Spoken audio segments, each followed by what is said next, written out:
Hey guys, this is Goji73 coming to you with a figure review.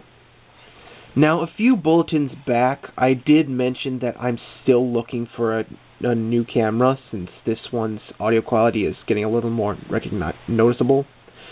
So yeah, to kind of break off a little bit, I'd just like to say I'm looking for a camera with decent audio and decent photos, so yeah, keep offering suggestions guys, I'll keep looking. But anyway, back into the review. Now, this time around, I thought I'd do something a little different than reviewing kaiju figures from Godzilla Gamera or Ultraman. And so, by doing this, here is the guy I am reviewing. Here is Waybig from Ben 10 Ultimate Alien. Now, before I get any further into this review, I will admit that I am a fan of Ben 10. And by that, I mean the original series.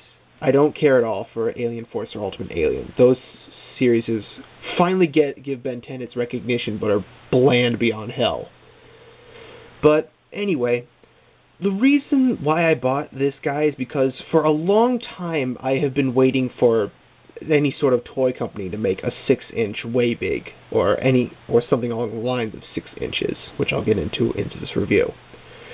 And yeah, for a long time I've been wanting a company to make a Waybig figure, and so lo and behold, here he is. This figure is part of the DNA Aliens toy line made by Bandai to coincide the series. Comes along with 5 other figures. There are Armadillo, Wrath, Ultimate Humongosaur, Water Hazard, and NRG.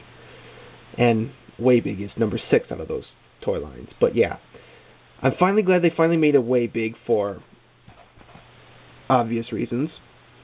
So, yeah, that's a little bit of history on the toy. And now on to the usual style of my film reviews. Or figure reviews. Sorry about that.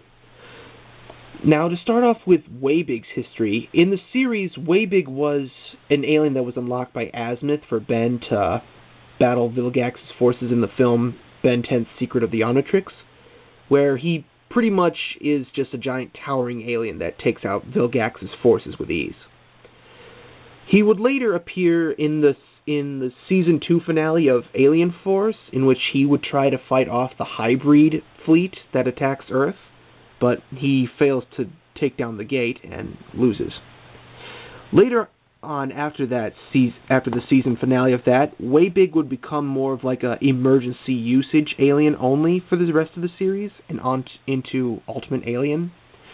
And so, yeah, basically, he's somewhat of a normal user to Ben now, but he's only for emergency situations, like, giant monsters, like someone else.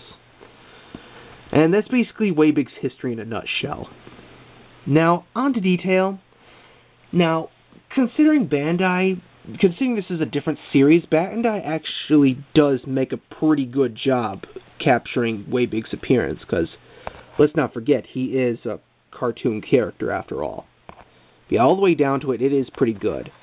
And I should happen to note, there is actually a little feature behind this current figure. And by that, I mean this.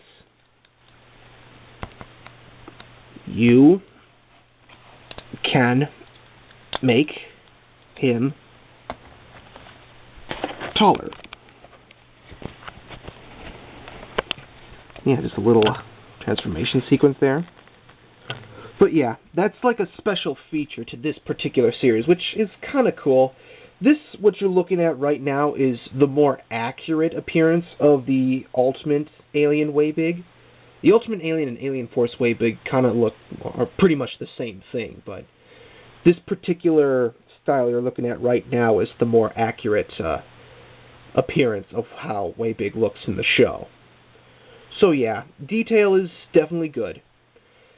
And as for superpowers, he only has 2, and that's one which has recently been discovered is super speed, and the other is something called the cosmic ray, at least from to my knowledge. And it is, of course, a ripoff the Specium Ray. He literally crosses his arms and does a Specium Ray type of ray that shoots from his hand. And yeah, that's basically it for Superpowers. Kind of like someone else. And so on to articulation, he only has like 2, and that is the arms, as well as his forearms here, but they don't rotate. Well, make that 4 points of articulation. 6. Damn it, I can't think right now. But yeah, he has 6 points, the arms, the forearms, and the hands rotate 360, which is pretty cool. But yeah, that's his articulation in a nutshell. And now on to sizing. Seeing as he's now in his tall form, let's pair him up with, what else? His quote-unquote inspiration, Ultraman.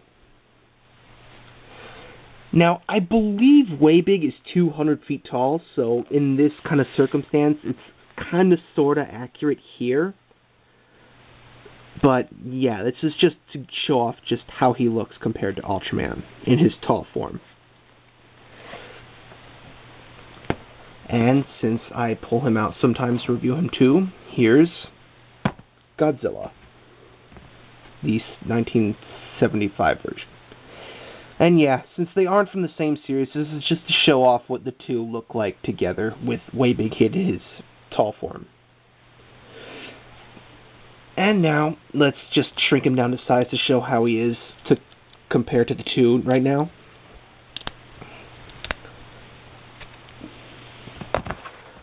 This is him next to Godzilla.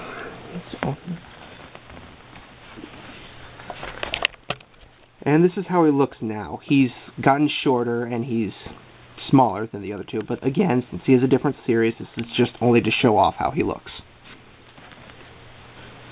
And finally, Rarity. I believe you can find. I bought this guy at a Walmart like last month, so I believe he's pretty common to your local toy store or whatnot.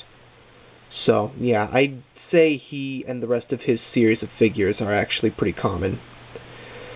And so that's it for this review. History is ongoing. The series is still going on. Detail is pretty accurate considering he is a cartoon character. Articulation is pretty good. Superpowers only has 2. Sizing is alright. And Rarity is pretty common. So in the end, I'll give the figure an 8 out of 10. I mean, knowing most of the American Bandai toys, they can only do so much, but you know, finally this is perhaps the only decent Waybig figure that you could put up into the 6-inch line.